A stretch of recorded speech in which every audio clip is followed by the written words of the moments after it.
Aujourd'hui, nous allons voir comment nous pouvons sauver et faire revivre nos petits bistrots de campagne.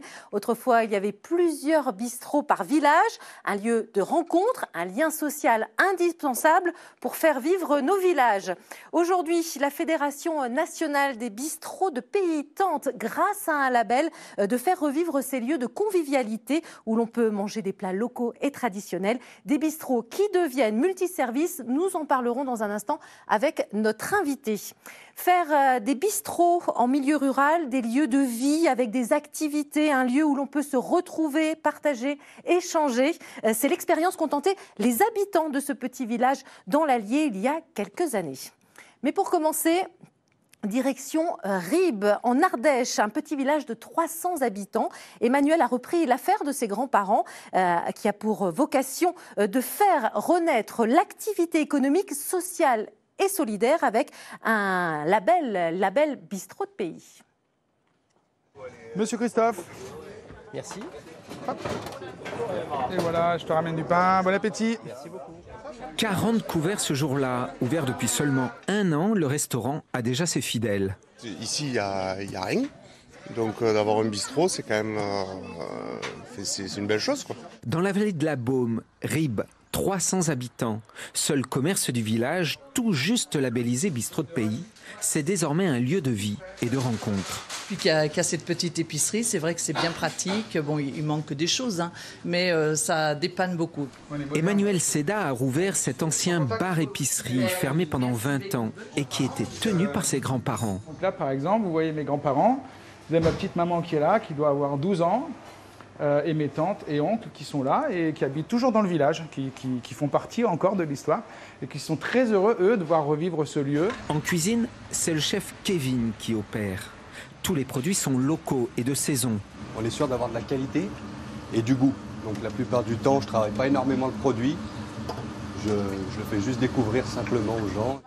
Pour Emmanuel, qui a la bosse du commerce, revenir ici était un projet qui lui tenait à cœur. Moi, j'ai toujours grand plaisir à accueillir des habitants du village qui connaissaient mes grands-parents il y a quelques années et qui sont toujours dans l'émotion de revenir dans ces lieux et de se dire, bah, tiens, maintenant, c'est mes petits-enfants, c'est mes enfants qui vont vivre ce que moi j'ai vécu. C'est le 3e bistrot de pays à ouvrir cette année en Ardèche et le département en compte déjà 13. C'est quand même la fierté de la châtaigne, du picodon, de l'huile d'olive, de la caillette. Voilà, donc c'est cette fierté-là et c'est l'âme d'un lieu. À l'étage, 8 chambres devraient bientôt accueillir des hôtes. Et cette salle, des spectacles vivants, même l'alambic, devrait lui aussi retrouver une seconde jeunesse. Les bistrots de pays, on en parle avec notre invité, Bastien Giraud, directeur de la Fédération nationale des bistrots de pays. Bonjour. Alors, vous délivrez Bonjour. Le label Bistrot de pays. C'est quoi un bistrot de pays ? Là, on a un bel exemple, un bistrot de pays dans toute sa splendeur. Déjà, un bistrot de pays, ça repose sur 3 éléments forts. Ils sont situés tous dans des villages. C'est vraiment un label qui est destiné au milieu rural. On ne peut pas avoir de bistrot de pays en ville. Le deuxième point, c'est qu'ils sont ouverts à l'année, c'est-à-dire ouverts à la fois pour les habitants, et c'est l'enjeu premier du bistrot de pays, maintenir le lien social dans le village, mais aussi pour les gens du passage, les touristes, les excursionnistes, etc. Et ensuite, c'est en plus de l'activité de bar, de café, dans un bistrot de pays, on a une offre de restauration de terroir, avec des produits locaux. Encore une fois, à Ribe, tous les ingrédients sont réunis. Alors les bistrots, la France perd 1000 bistrots par an, c'est beaucoup. Pourtant, les bistrots font partie quelque part de notre patrimoine. Il y a vraiment urgence aujourd'hui à faire revivre ces lieux de rencontre, de vie, ces bistrots ? C'est très important parce que c'est vrai qu'aujourd'hui, on a les réseaux sociaux virtuels. Il nous faut aussi maintenir ces réseaux sociaux réels du quotidien. Et le bistrot, c'est ce qu'on appelle un tiers-lieu. Il y a le travail, et puis il y a la maison, et il y a ces lieux qui sont très importants pour le lien social. Et donc, c'est essentiel d'enrayer cette disparition des bistrots. Mais voilà... on a plus que 35 000 bistrots en France. Il faut tout faire pour les soutenir, notamment en milieu rural. Alors, est-ce que le bistrot d'aujourd'hui doit ressembler au bistrot de nos grands-parents ? Alors, on a beaucoup une diversité de situations. On a encore des bistrots très traditionnels, des bistrots plus modernes. Ce qui les réunit, c'est un état d'esprit. Voilà, ce que je redis, ce lien social. Maintenant, ils sont tous très différents. Il y a aussi des lieux qui innovent beaucoup au niveau du réseau des bistrots de pays. Il y a beaucoup de services innovants qui se mettent en place. Alors justement, donnez-nous quelques exemples. Justement, j'imagine que le bistrot doit s'adapter à son territoire. Chaque territoire est différent. Quelques exemples justement de bistrots innovants. Par exemple, on a quand même des bistrots aujourd'hui qui font cantine scolaire. Notamment à Beaumont-du-Ventoux, on a un bistrot qui a ce service pour l'école du village.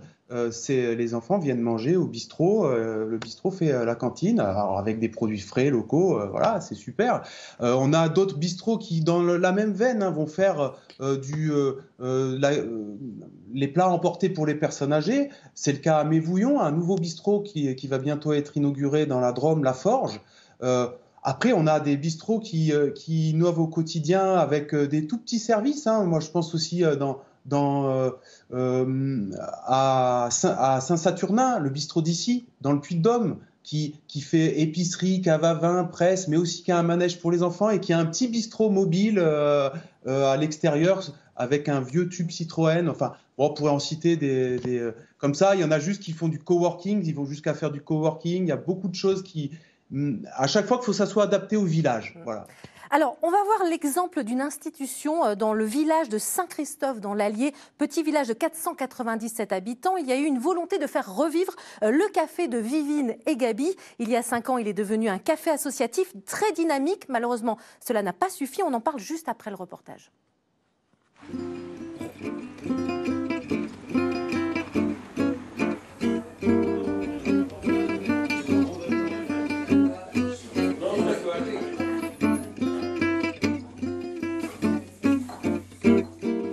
Il y a des verres, il y a de l'espoir.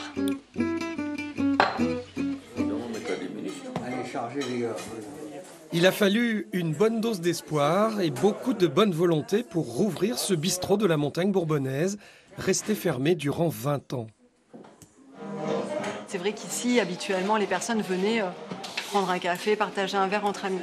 Ici, c'est au-delà de ça. C'est-à-dire qu'on profite du lieu café pour recréer cette convivialité autour de l'échange, autour d'un chocolat chaud, etc.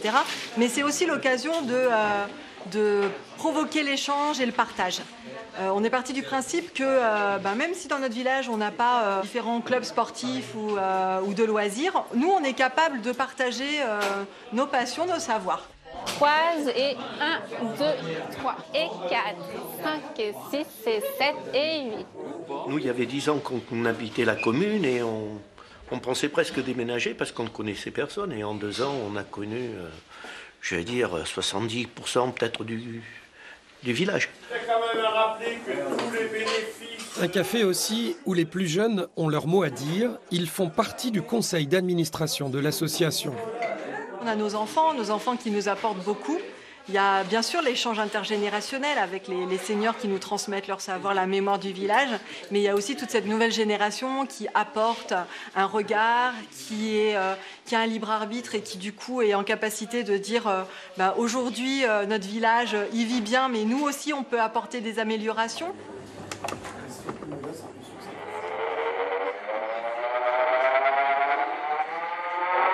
En presque 2 ans, le café a retrouvé sa clientèle, les comptes sont équilibrés et le planning des animations est complet 6 mois à l'avance. Voilà, alors reportage que nous avions fait réaliser il y a 2 ans. Bastien Giraud, malheureusement, le café associatif chez Vivine et Gabi s'est arrêté il y a 2 ans. Pourtant, on l'a vu, il y avait une vraie dynamique, une belle envie, un joli concept, puisque l'on pouvait aussi y manger. On ne l'a pas vu dans ce reportage. À quoi faut-il être attentif justement lorsqu'on a un projet de reprendre ou de créer un bistrot en milieu rural ? Le point central, c'est quand même la rentabilité du lieu. Il faut trouver un moyen de vivre avec cette activité. Et ça veut dire aussi avoir une activité principale assez forte qui va attirer du monde de l'extérieur. À la campagne, les bistrots, les habitants sont essentiels comme clientèle, mais ils ne vont pas être suffisants. Il va falloir attirer du monde de l'extérieur. Alors nous, le pari qu'on fait, c'est que c'est à travers la bonne petite table de terroir, qu'on va pouvoir attirer du monde de l'extérieur et garder ce lieu, ce pôle de service à la population ouvert à l'année. C'est ça l'enjeu. Donc ça passe aussi par être un très bon gestionnaire, en plus de maîtriser son cœur de métier. Alors, quel est le profil aujourd'hui des personnes qui reprennent ou qui créent un bistrot en milieu rural? Encore une fois, là, c'est très divers. On a un tiers des bistrots de pays de notre réseau qui ont été repris dans le cadre d'une reconversion professionnelle. Mais on a beaucoup de gens du métier qui veulent s'installer à la campagne, qui ont tout le cursus, formation initiale, expérience. Donc on a la moitié des bistrots de pays qui sont tenus par un couple. Souvent, c'est le monsieur en cuisine, madame en salle ou l'inverse. Voilà.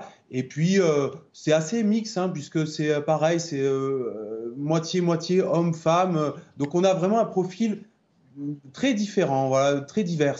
Alors, quelles sont les qualités pour devenir bistrotier ou bistrotière? Alors, la première des qualités, ça reste un métier de service.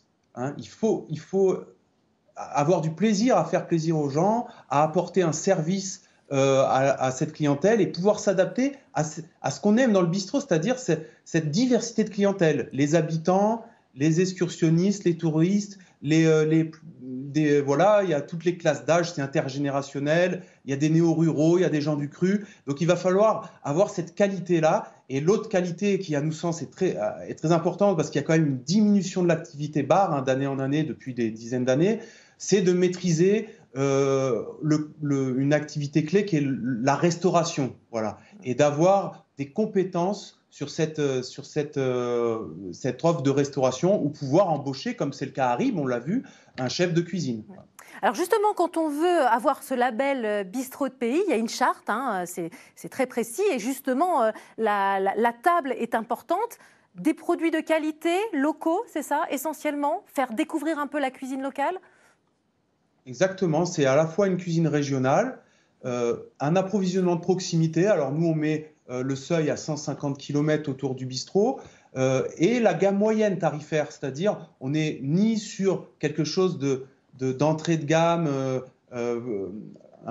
qui serait comme du snack, ni du haut de gamme de la gastronomie. On est dans la gamme moyenne avec en gros, en général, on peut manger entrée, plat, dessert autour de 20 €, voilà, suivant les régions, ça va. Si c'est le midi ou le soir, c'est différent. Mais en tout cas, c'est l'authenticité de ce que propose le bistrot qui est très important dans la charte des bistrots de pays. Pour terminer, si par exemple j'ai un projet d'ouvrir ou de reprendre un bistrot à la campagne dans un petit village, est-ce que je peux venir vous voir? Est-ce que je peux vous demander conseil justement? Oui.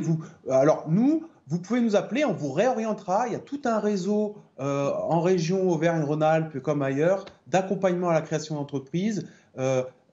Ça, c'est la première porte d'entrée, les chambres de commerce, les agences de développement touristique.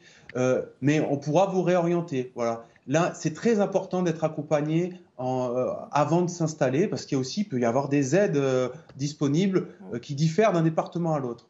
Et ne pas se tromper dans son projet surtout, pour justement tenir dans la durée. Voilà, trouver le bon bistrot qui correspond à son projet et au projet du village. Il faut que toutes les planètes soient alignées pour que ça fonctionne. Eh bien, merci beaucoup Bastien Giraud, merci beaucoup de nous avoir parlé justement de ce label et de ces petits bistrots de pays, ces bistrots de campagne. Alors je rappelle que vous êtes le directeur de la Fédération nationale des bistrots de pays qui décerne le fameux label bistrot de pays. Mais il y a aussi plein de petits bistrots près de chez vous qui n'ont pas forcément ce label et qui sont aussi très bien. Et si vous voulez en savoir plus justement sur ce label bistrot de pays, vous avez un site internet bistrotsdepays.com. Voilà.